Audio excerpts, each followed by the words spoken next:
was going to go easy on you, not to hurt your feelings. But I'm only going to get this one chance.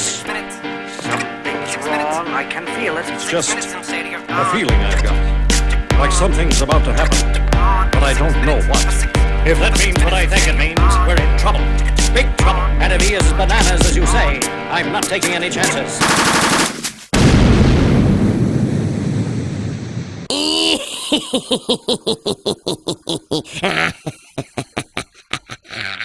Yo, what's up guys? It's OhioHondaRider here, back again for a special kind of vlog. I got off work early and on this beautiful last day, decided that we're just going to go out and do one vlog before it gets dark and kind of just have a nice little ride. And there's a topic that I've been meaning to talk about because it's bothered me. I saw it the other night on Facebook, and we just figured we'll go ahead and talk about it. And it's kind of on the career paths and life in general.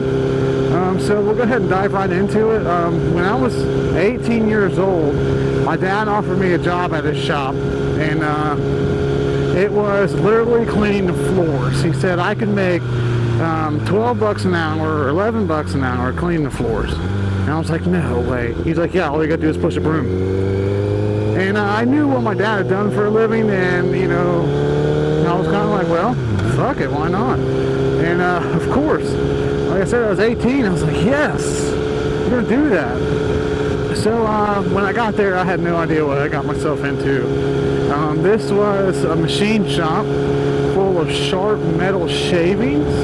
My dad is a machinist. He's been a machinist his whole life, and he's a supervisor and everything. But I had to clean out these giant machines, and they had huge piles of chips in it, dude. And still to this day, my left forearm from using the actual shovel, my left forearm is like fucking built. My right arm's nothing.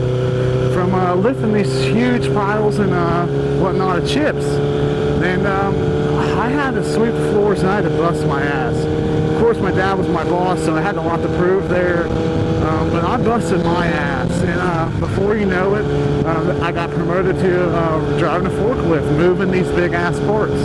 And I was like, sweet, you know, it took about a year, honestly, maybe about 8 months to a year. And then I was driving a forklift, moving these big parts, man. And again, I worked hard, and I kept working hard, and finally they said, hey, we want to teach you how to run a machine. And that's where I started to learn to be a machinist. I learned a lot from my dad, a guy named JD, and a tool room. Actually, I learned a lot from all those guys. So shout out to Magnum Machine for giving me a career and teaching me everything. All the guys that worked there taught me stuff, and I still carry that stuff with me to this day. I love you guys, and I really do appreciate everything the company did for me personally. But I was on Facebook and I seen a meme, and which is kind of like a little picture with a saying. I'm sure that's what they're actually called, as memes, for any out-of-date machinists. But they said, if you can't read this, you don't deserve $15 an hour. And it has a picture of an old school, just regular mic. You know, I think it kind of looks like a brown and short mic in the photo, and that's it. And that's where a lot of people started commenting on this photo. A lot of machinists was like, hey, you know, that's kind of true. And then the photo the meme got out into the broad public, and they're like, well, everyone deserves $15 an hour. They deserve to live a good life. And I agree to that to a certain extent. And I don't think that, and then it's been shared so many times and commented on like 31,000 times or some dumb shit. I don't know.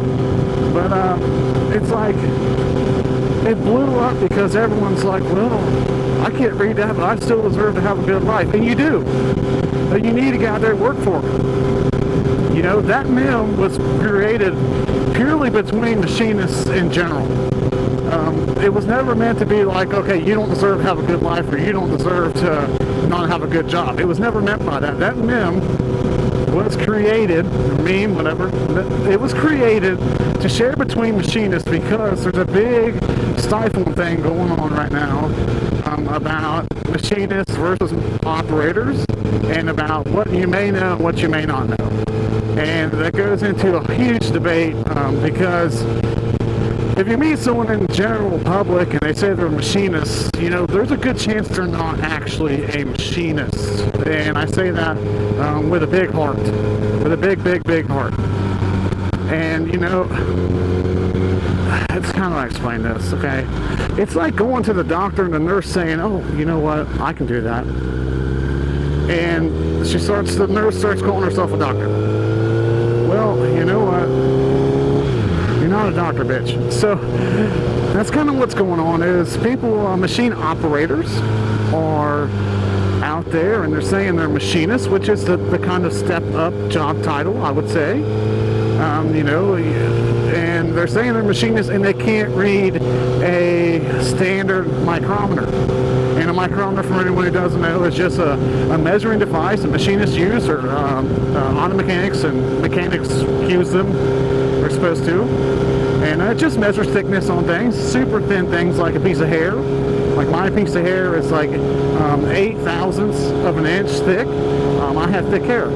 Some people have like 4 thousandths or less if you have thin hair. But anyway, and everything today now is digital. There's a lot of digital mics out there. And that's when that MEM was created, because if you're a machinist, you should be able to pick up any measuring device and be able to read it. Okay? Not someone hands you a digital mic and you're good to go and you can make parts all day, and a digital mic runs out of batteries, or you drop it, the screen cracks, or what have you, and then someone hands you a standard mic and says, hey, use this. What the?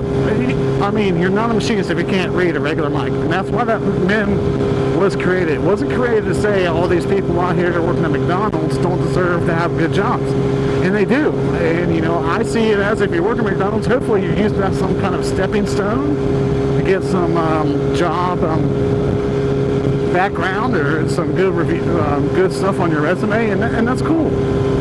But a lot of people had a lot of backlash about it, saying, well, I deserve to make $15 an hour, and if you do, you would get out there and do that. You would already be doing that. You'd already make over 15 bucks an hour. Don't let shit hold you back, man. And don't take things to heart. My God, it's the internet, people. It was a MEM. It was a MEM created between machinists. It was a MEM for us, you know, not for everyone working at McDonald's to get mad about. I mean, and no hate, man. No hate. Like I said, I hope that if you have a lower paying job, you're using that and you're looking to better yourself. You don't stay out there and stay at something because you're making 10 bucks an hour. Strive to be better. You will not get anywhere in life if you don't want to. And I just hate seeing all these comments. And one woman made a comment saying, that's being shared, saying she's a hero. Saying that she's a machinist, has been a machinist for 15 years. She's got $2,000 worth of mics and micrometers in her toolbox, and they're way better than that ancient thing. Hold it right here. Listen, if you're a machinist, you pick up that digital mic and you mic something. If you're a machinist, you pick up that standard mic and mic something, they're going to be pretty fucking close. And I'm talking 1/10 to 2/10. Now, she's like, well, I run parts for the space station. So do I. I literally run aerospace parts. And I can tell you that if you are a machinist, you can pick up and mic a part with a digital mic, and you can pick up a standard mic and you can mic it, and you're going to be the same. You're going to be damn near the same, unless you're working on tenths. Unless you've got a tenths tolerance, and I run tenths tolerance parts, okay, then you know what? You're probably not going to be using a mic to check that part. You're probably going to be using a laser mic or a super mic, or dude, you're probably not going to be turning it on. You're probably going to be grinding it. So for these people, you know, I'm sorry, it just gets me upset. because I think that was a cool meme. And shout out to all the people who tried to answer the question of what the mic was reading and got it wrong. The mic I'm talking about as of right now reads 223 thousandths. A lot of people says that it reads 248, and they are incorrect. And I've seen some funny comments of, hey dude, if your boss sees this, you're fucking fired. And I thought that was hilarious, because you got to be able to have you got to be able to read those regular mics, man. And like I said, there's a reason why on the new digital mics they still have the scale off to the end, because it's really easy on digital mic to hit reset and be 100 thou off, or hit preset and be 200 thou. Like, you can do that. And you know that they keep that scale on that mic for your purpose, so you know that you are getting a real accurate measurement. But again, what I was trying to say is that let's get off the machinist mode. If you are stuck in a dead-end job, get out there and do something about it. Do something about it, man. Don't stay at these jobs because you're comfortable or whatnot, and you're not living your life the way you want to. And when I say that, you know, you might be able to live off $10 an hour, and you might be just fine with that. Hell, a lot of people out there that are poor are some of the happiest people that you can find, because they don't need much and they're happy with what they got, and that's cool. But for your own personal self, if you strive for more in life than $10 an hour, you want to be able to get a brand new car, or you buy a house, man. You want to buy a house and live in this gated community, you know, you're going to have to do something about it, man. You're just going to have to. And I hope that, you know, I hope that you do. And I hope that you don't be one of these internet people who just comment on shit that's fucking ridiculous. You don't even know what you're talking about. And if you're a machinist and can't read a standard mic, it's going to be a bad day when that battery dies and shops out of batteries, or, you know, whatever. It's going to be a bad day, because you're going to have to look at your boss and be like, hey dude, can you show me how to read this mic? And he's going to laugh at you, dude, because your boss is going to be an older guy who was trained and used those real tools. Those are real tools, dude. Like, you can't just do digital things. So, let's say if someone couldn't read a real set of veneers, you know, okay, then I might have some sympathy for you. If you can't read a real set of veneers, you know, there's a lot of dial calipers out there and veneers. You know, that's cool.